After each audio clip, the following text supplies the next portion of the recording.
inspired by opera, being playing as a statist in operas when I was young in Stuttgart, and I was inspired about playing football on a position where I try to derogate something, yeah, to make a piece. And until today, it's architecture which inspires me, and then coming to an institute or to a research unit, it doesn't matter, institute or research unit, it is some kind of vision to create or to make an architecture, to make a system. And this explains, for example, that finally, after many years, I switched from natural science to social sciences, but not in the sense that I completely closed the business with the natural sciences, but trying to combine both. And you came up with this understanding. I think understanding science is a question of maybe knowing the basics, in minimum the basics of the other science, when I make this distinction between natural science and social science. And I discovered, after many years of working in this natural science field, that at least we ignore the broader reality of a human being, of a unit, of a community, of a society, which is necessary to know to implement any natural science innovation in a sustainable way. Of course, it's in a certain sense forbidden in science to follow both pathways, but I ignored that and try to fulfill the formalities for that. There are some to fulfill now. And of course, it's not possible to do everything. You have to concentrate in one of the disciplines, that's for sure. But when you end up in social sciences, there is much more, I would say, potential, for example, to discuss with farmers when you know about natural sciences. So your discourse becomes a quite different quality, and then you are able, what I mean with, also with you, to switch from a pure interview, which has also his function and necessity, but to switch more into a dialogue. And I would argue that the dialogue integrates what is also in the interview, a learning process, but there's more potential for mutual learning process, the interviewee and the interviewed person. Yeah, the interviewer and the interviewed person. So this is maybe one line to explain why I ended up today in social science without ignoring the natural sciences, or would say to continue with natural sciences as best as possible. What I'm doing first of all in the context of tropical agriculture. But also there I try to not to focus on details, sometimes yes, but more on the whole system, on the okay, when you ask me about my life, this is also what I prefer to ask people. First of all, how is your life, and then they fill up what they talk about with whatever. It could be something about tillage, it could be something about their family structure, but it explains you at least also why an innovation, a natural science innovation could take place in a family, a farm, a community or not. And without this knowledge about life of the people, you miss, I would say, key information to better really understand how an innovation could fit in a system, to become an innovation and to become accepted and to become relevant for a community. So at least it's some kind of a artificial separation of social and natural sciences.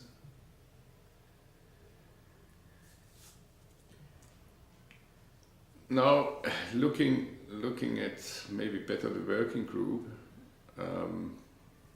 because the institute is another story, and the department today is another story, and maybe the working group is that what I can overlook as best. There, I would say it's about, of course it's about organic agriculture and how to develop organic and how to bring in organic into society, and how people understand organic and what are the psychological barriers, and how to find ways to motivate people for organic products, or to understand under which conditions, etc., etc. But at least from my perspective, and maybe not all students already see that, but I think some already realize that, it's a societal question. And in a certain sense, again, we have to understand people's lifestyle, not only what they eat or how they produce in agriculture. It's about their personality, about their personal history, their values, and whatever, to understand why and how they do agriculture, or why and how they deal with food. I cannot separate this in some kind of a questionnaire where I only talk about what do you eat and why not, and so it's too linear, and we will fail in really understanding why it is the case or not. And coming to a broader view about transformation processes in society, looking at the sustainability as the whole, as this cloud of becoming sustainable in whatever. Looking at the earth today, more or less nothing really happened. We did not change at least our system. And we realized that, okay, there are small changes, but under the line there is not a real change, because we ignore the whole system in what we are doing and what we are thinking when we talk about energy, for example. To change the energy consumption means to change completely lifestyle. So that would mean here around the first district, just to stop with the traffic. Then this would have an impact on energy balance of Vienna. But it doesn't happen because lifestyle is not changing. And there must be a change in lifestyle, yeah, to get on this stage. Yeah. So this would have consequences for transportation networks, but there is no change. Yeah. There is no change, because people then are invited to change their 24-hour rhythm. That means when we really want to develop a society towards sustainability, and we look at the food issue, organic food and more vegetable, etc., we cannot isolate this step from other parts of our life. Yeah. So it means a reorganization of our life, and as a consequence for research, what we have really trouble to do it, but it would be the best, just always to study the whole system. It doesn't matter if it's an individual or an organization or a community.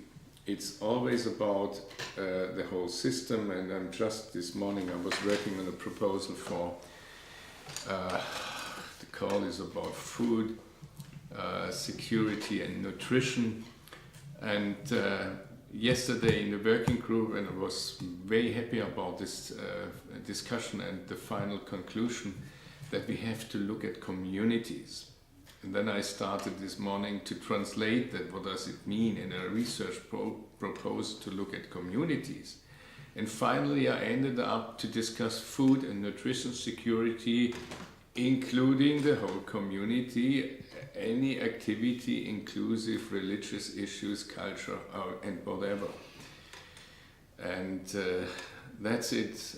Yeah, this is some kind of, maybe I'm trained also when you are part of the organic agriculture.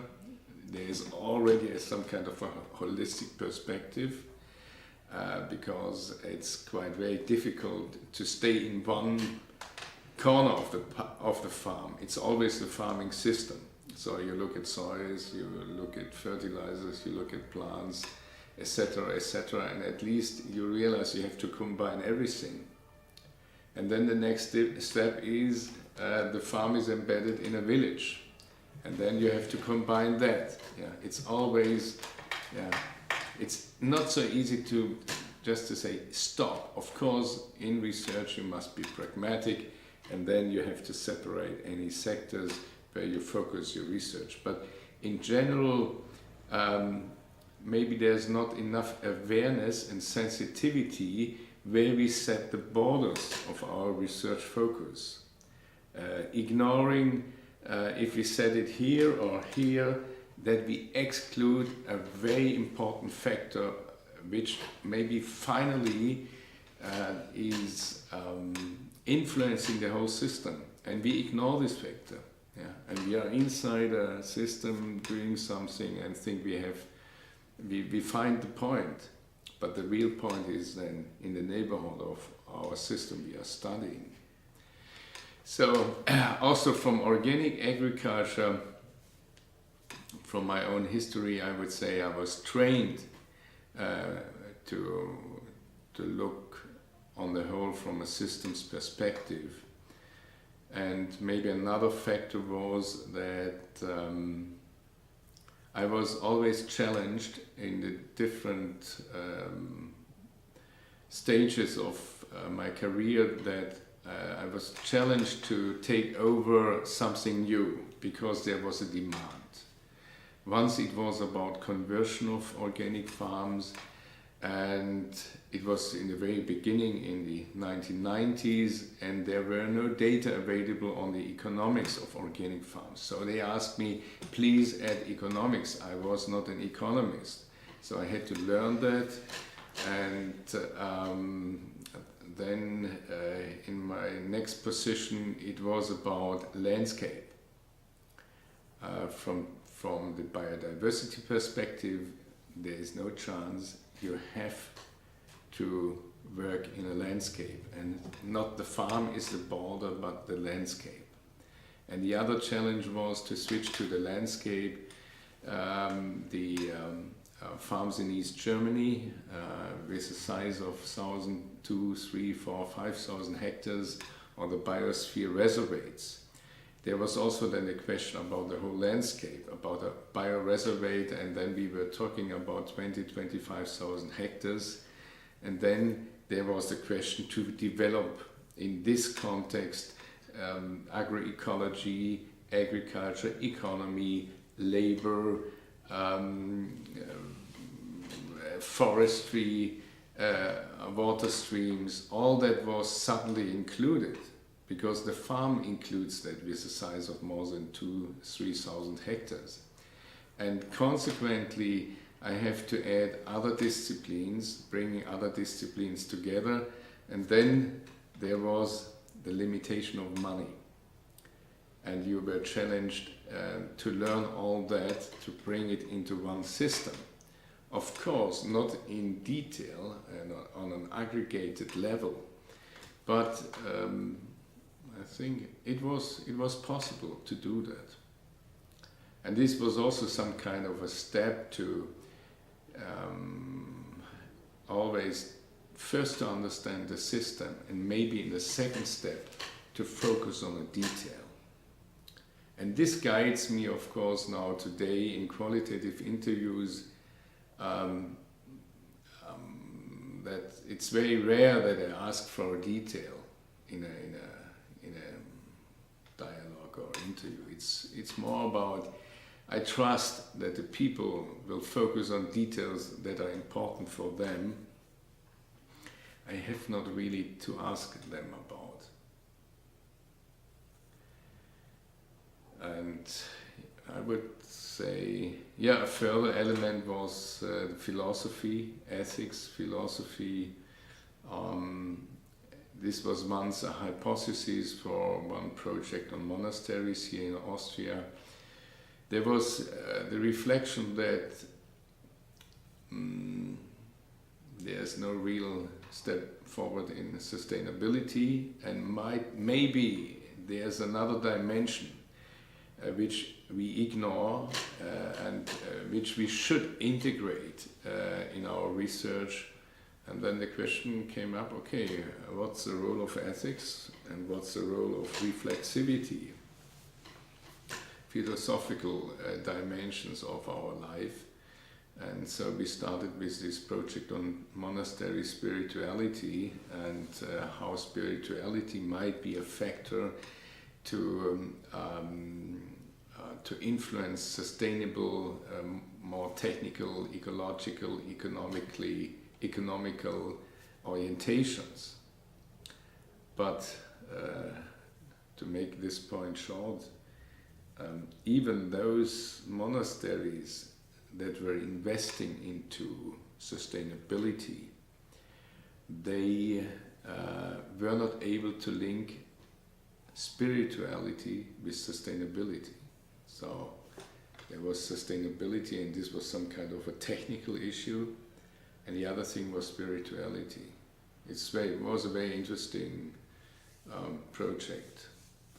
And through the discourse with us, they suddenly discovered that they separated the creation divine from their daily work. Yeah, so the one was praying, and the other thing was to organize a farm or forest or bioenergy in the monastery.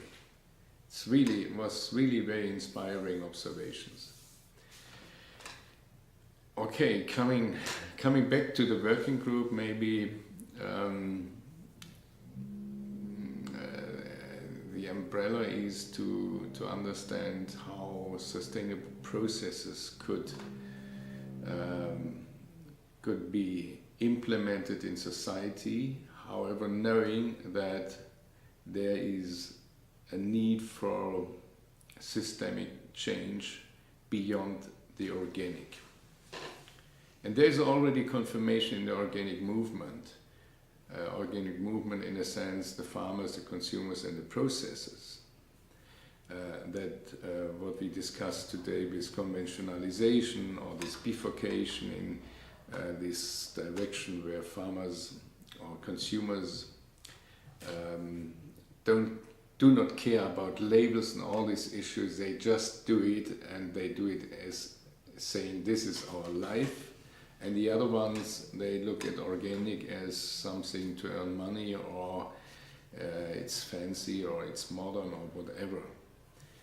And so this second group is already, maybe 50% is already not really an organic approach.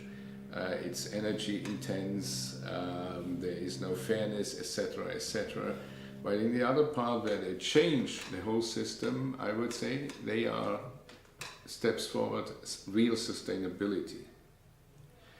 Now, as a research team, there's then the option to understand why the one group is able to do and the other group is able to do something else.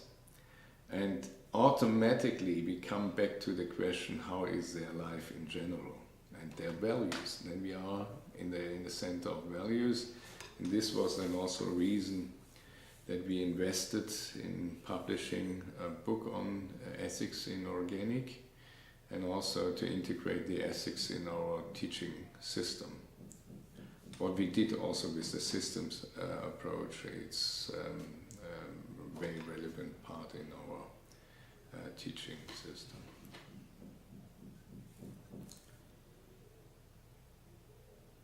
You believe in the kind of dialogue in which it's possible for both parties to be changed by the discussion.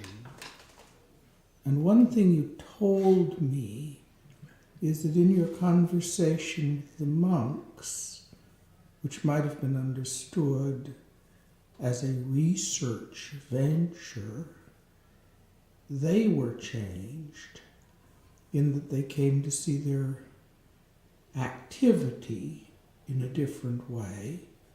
That is, they came to see that they were making a division between their spirituality and their agriculture.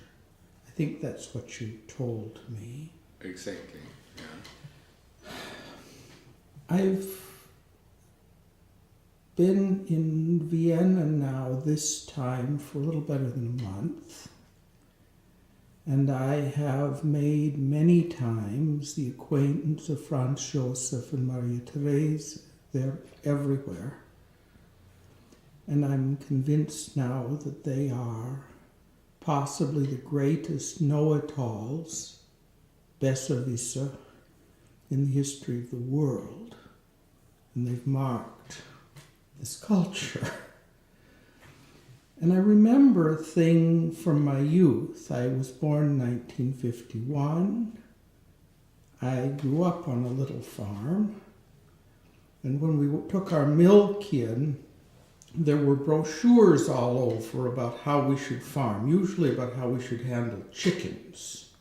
Many, and they were colorful, so I always took them. And then I listened to my father try to talk sense to the farmers around him about how to farm. And I went to school and I learned about what to eat.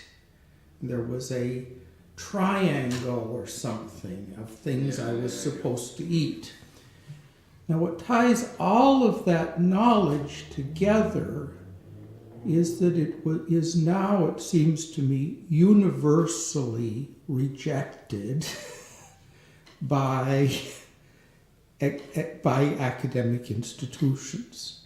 Yeah. All of the extension, all of the effort to go out and convince farmers to change is, from the standpoint of 2014, efforts to get them to give up sensible practices and sensible scale in favor of unsustainable practices, environmentally destructive practices. I remember the day when the bulldozers came and took out the little forest and stream at the end of my uncle's land because there was money to do that, and because it gained him a few feet. They've now removed the shelter belts, which were the great innovation of the New Deal in North Dakota, many of them, in order to gain a few more feet of land to raise corn. And this, from the standpoint of species preservation and so forth, terrifically bad idea. So then, I come along and I get to know people in agriculture, and somehow some very nice people begin to tell me that their ambition is to convince farmers to farm differently, and the difficulty is to find a rhetoric that will help them to convince farmers to farm differently. And I say to myself two things. I say, that sounds like Franz Josef. It sounds like Maria Theresa. And the second thing I say is, I've heard this before in 1960 in Minnesota. And that is kind of where I am with respect to my dialogue with people in organic agriculture these days. I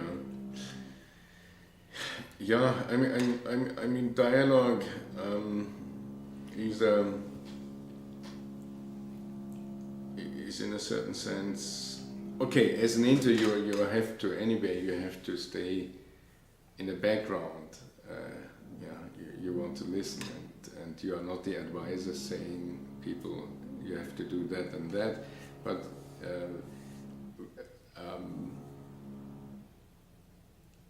I mean, in a certain sense, you come in a dialogue and the other person also with a certain background and knowledge.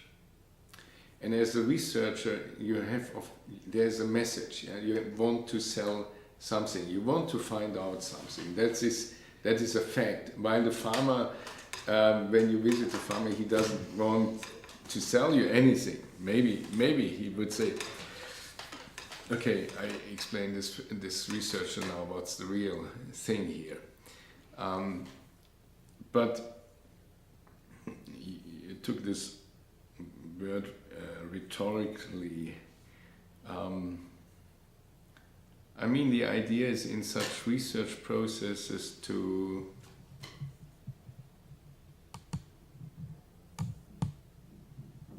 it's some kind of a mutual discovering process. You have, I mean, you discuss or you start with some kind of an interview to understand the situation, first of all. And if your point is to intervene or to create any innovation in a farm, maybe there are some field trials and the question is how to implement the result of the field trials in the farm. I think when you come into the farm, you really do not know 100%. Maybe you have an idea. But then you start in some kind of a dialogue with the farmers, and the dialogue helps you to understand the conditions under which maybe something might be able to implement. And the farmer himself, herself, they also start understanding better, does this innovation make sense, and if yes, under which conditions? Yeah, so it's some kind of a mutual learning process, and of course the researcher can apply some tools, instruments to raise awareness for certain things. So the researcher is able to mirror something. So when the farmer is saying something, then the researcher could answer, okay, you mean that and that with that? Yeah.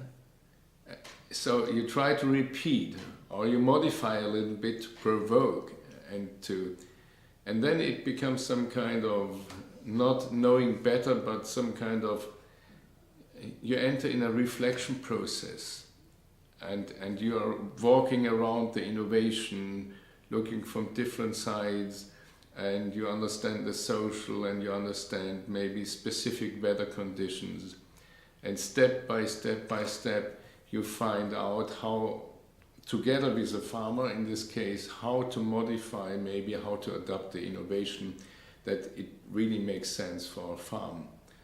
And again, when we only look on maybe a plant production or animal husbandry issue, and we fail, or we do not know about the social,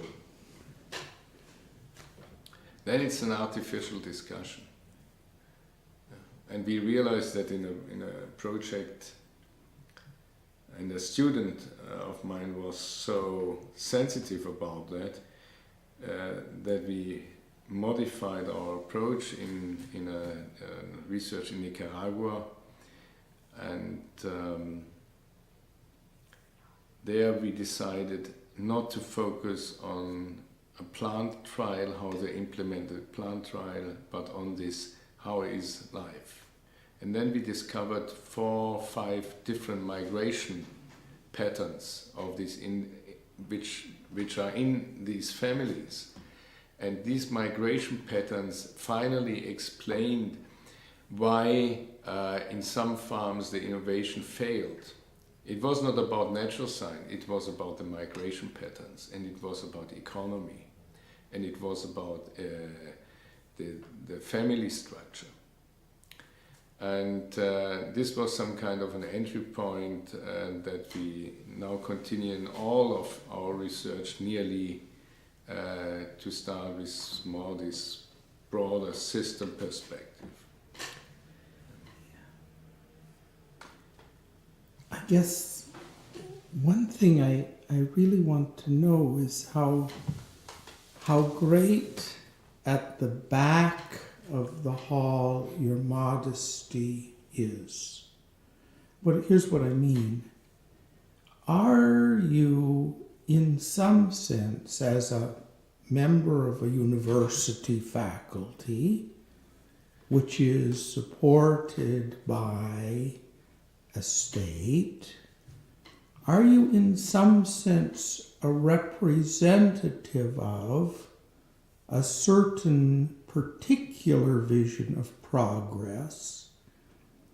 And I'm not meaning by that you preach it at every turn. That would be very, very counterproductive. But that in some way, in the very back of your mind, there's an absolute conviction of what counts as forward movement, what counts as progress, what you, in an institute at a university, are committed to pushing forward. I would say that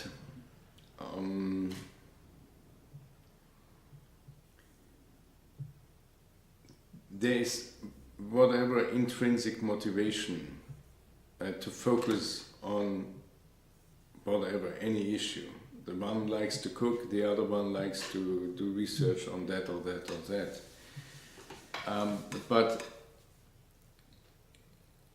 And it could become an ideology, but I think ideologies are in each institute, in each research unit. Yeah. The ones believe in that, the others in that. But we have to try to transfer these convictions or these visions about how life could be into working hypotheses, and must be honestly prove these hypotheses.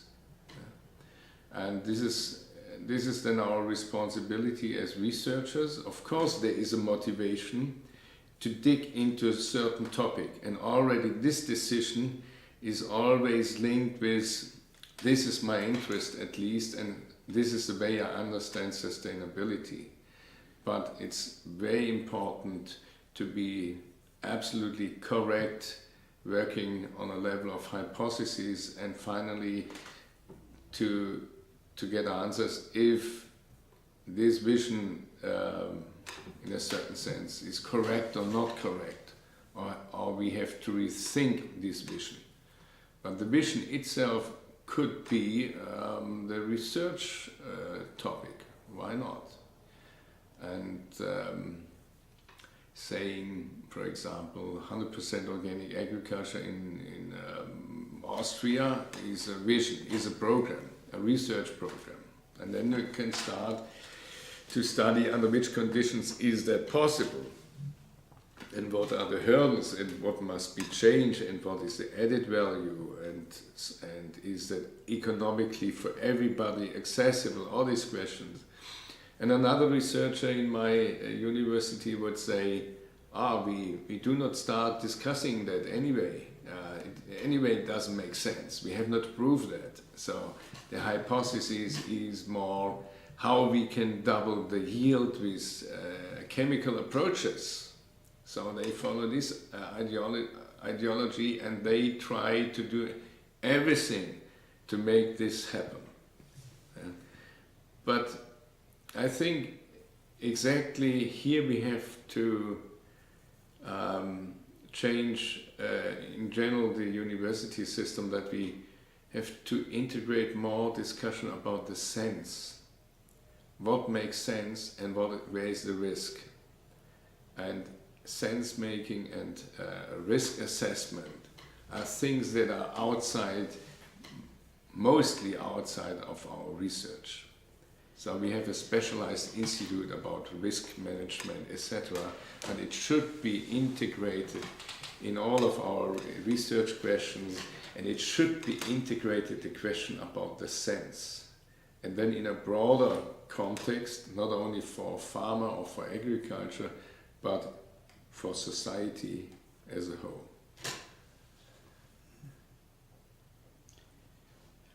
A few years ago, I interviewed Jill van der Waal. We watched a little piece of that in the seminar. And I show that interview many times in my ethics classes, and partly because I want them to see a human being whose life makes sense to her. Yeah. And partly, and what I mean by that is not that she's not living in order to get something, money or security or a family. Her whole life, so far as I can tell talking to her, makes sense to her. She wakes up every morning and says, I want to get on with my life. She doesn't say, I want to make money. Yeah. She doesn't say, I want a larger farm. She doesn't even say, I want to implement organic values. She says, I want to get on with my life because it is good. Yeah. And when I go to the country, I find a lot of people, not everybody by any means, but I find people who wake up with that in the morning. Yeah. And when I go to the city, especially among educated people, I frequently, but not always, find people who are trying to get something by what they do. They're getting money by their work. They're getting free time. They're accumulating security. But they don't wake up in the morning with the sense that this life is so good that I can't wait to get at it. Yeah. And I feel in my bones that is the resource, the natural resource that is sort of stored in the country. And other places too. I mean, it's not like it's the only place, but there's a repository of that in the country. And the mystery, for example, of the dairy farmer. Why does a dairy farmer put up with dairy farming? Because you're never off, and you have to get up early, and you're dependent on biological beings that die, that get sick. You're dependent on a market. I mean, when you begin to list all the reasons not to be a dairy farmer, especially if you're sitting on $1 million worth of land, as many dairy farmers are, it becomes inconceivable from a city person's point of view why anyone would be one. And yet I see families of 10 that are enthusiastic dairy farmers, and they want... And somebody in that family will take over the farm. And they'll remember it and talk about it the rest of their lives, what it was like to be on that farm. And so, I mean, part of the reason I'm not a food researcher is that this other resource, which you might want to call the meaning of life, means so much to me. And when I see my students settling for anything less, I want to strangle them. I don't want to encourage them. I want to say, go back. And when I have 5 farmers in my class, from farms that have been around a brief time by your standards, but by our standards long, 100 years. I know I have 5 centers of sanity in that class that might radiate out to people who don't know what is going on with life. And that, so I guess I'm interested in your thoughts about the way, because you do such an open technique, you have the potential of understanding people whose lives are meaningful and how they are meaningful to them. And I'm wondering how that has gone for you. I mean, what else is the most inspiring than to listen about life? This is now a very simple and short answer, but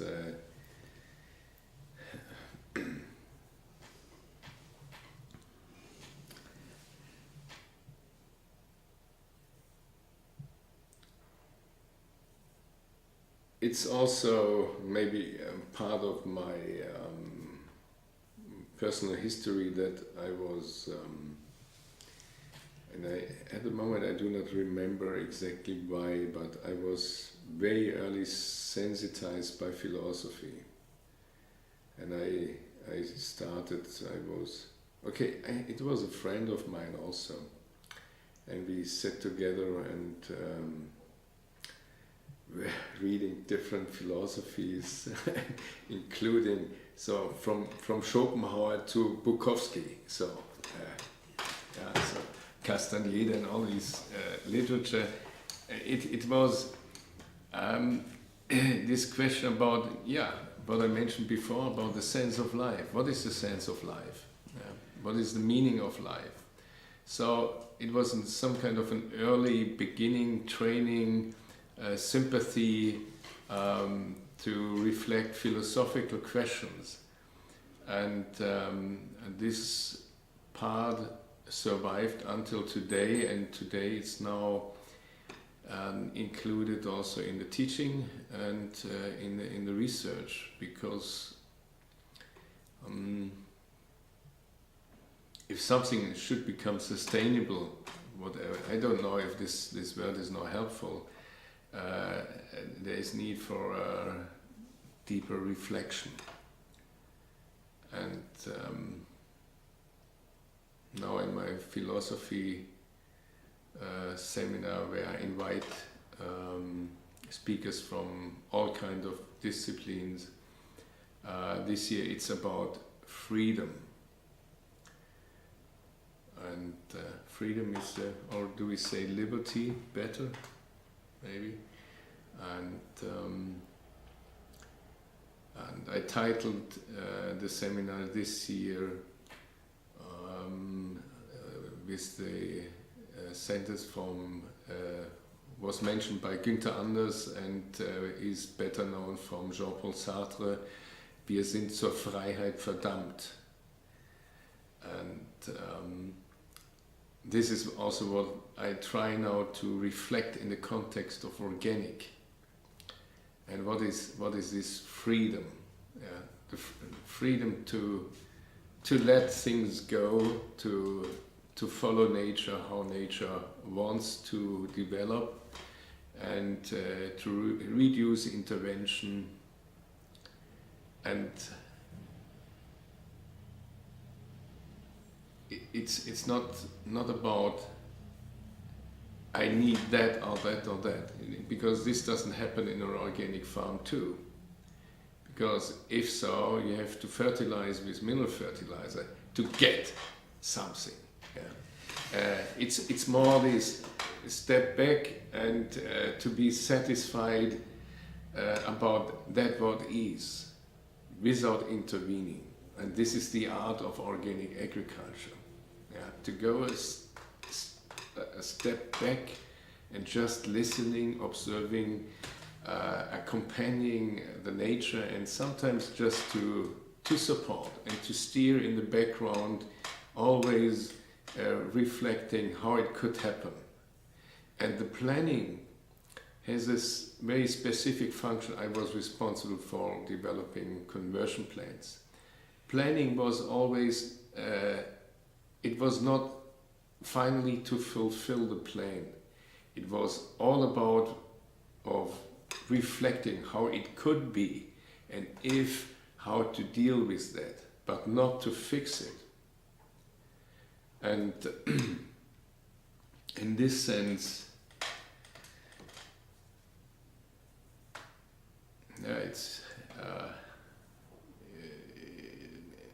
it's not to have something from life. Yeah. This is not running. This is not possible. It's only, I mean, life is possible in just participating and listening, observing, and just try to. Does it make sense to just to support in this or that corner something, and just look what happened if you do this or this, and is something changing then? It's a long discussion how to explain that, but this is the way I understand organic agriculture, and in a certain sense organic, also the organic principles, the ethical principles of organic, they describe in a certain sense this attitude of making a step back, and with this step back to be part of something. Then I think so it makes sense, and this is the sense of life. And everywhere, what we realize personally always, when we go a step forward, there's always, you create tension. It's really the huge challenge to balance that.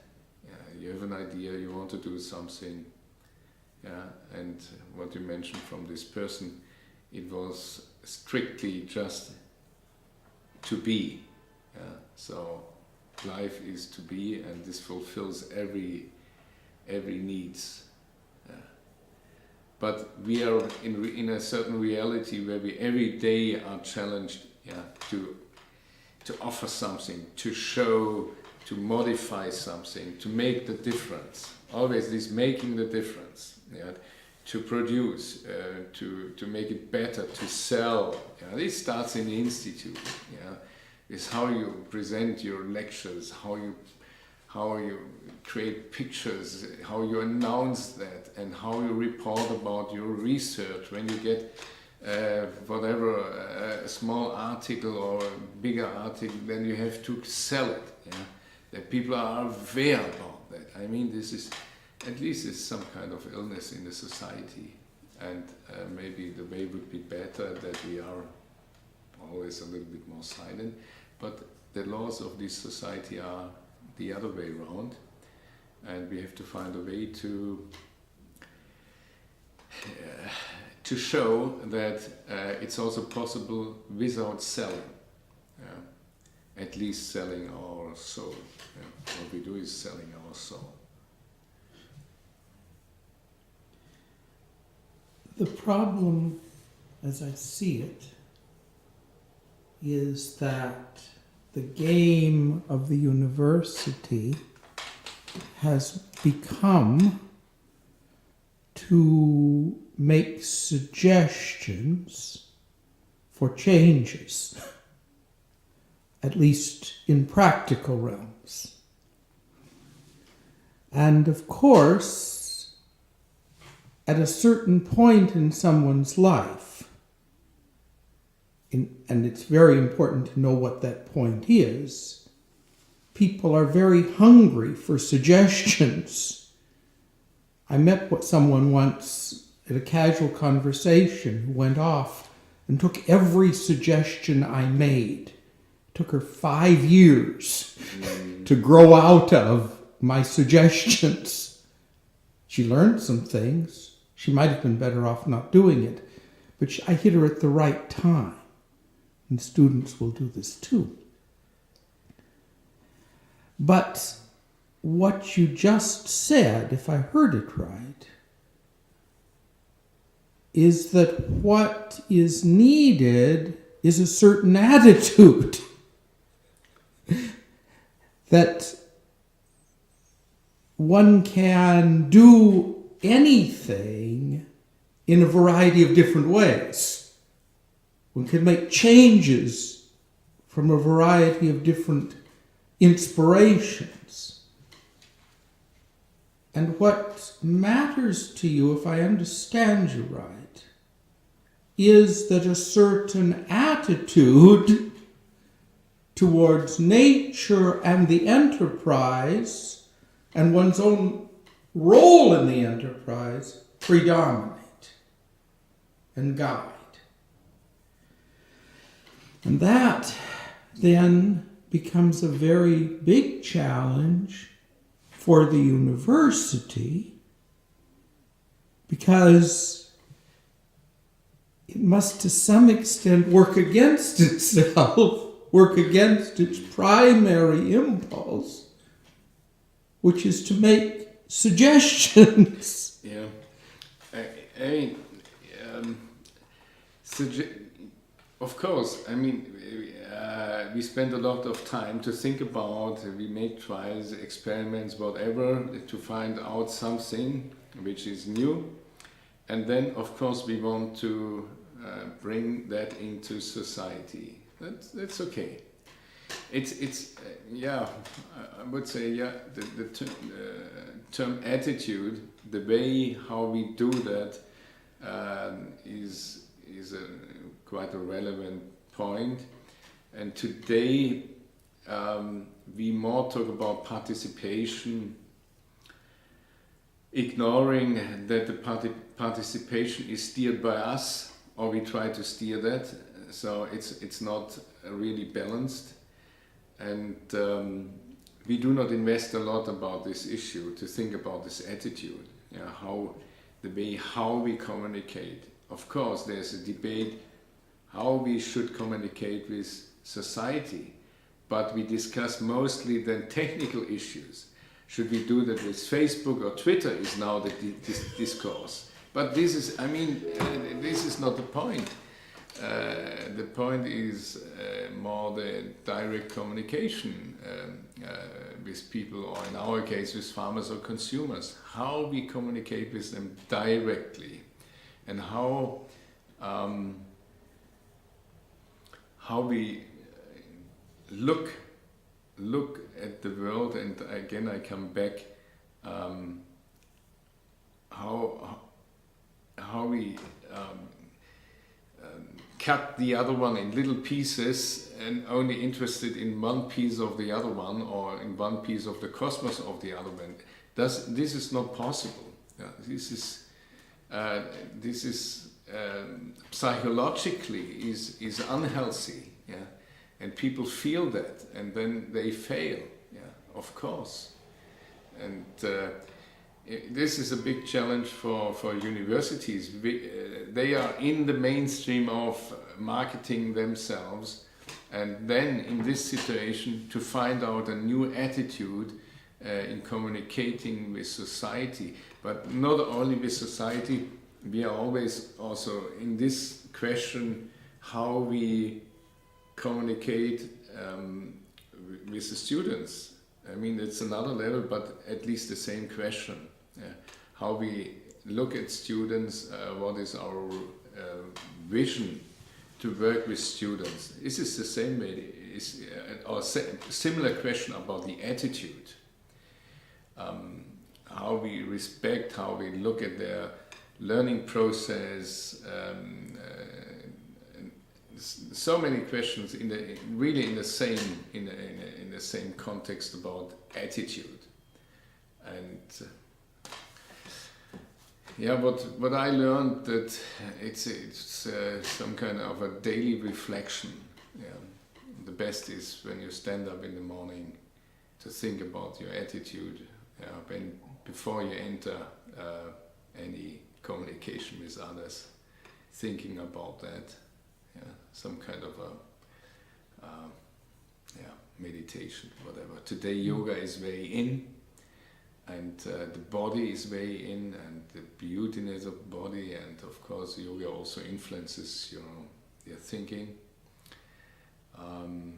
But I miss a little bit also this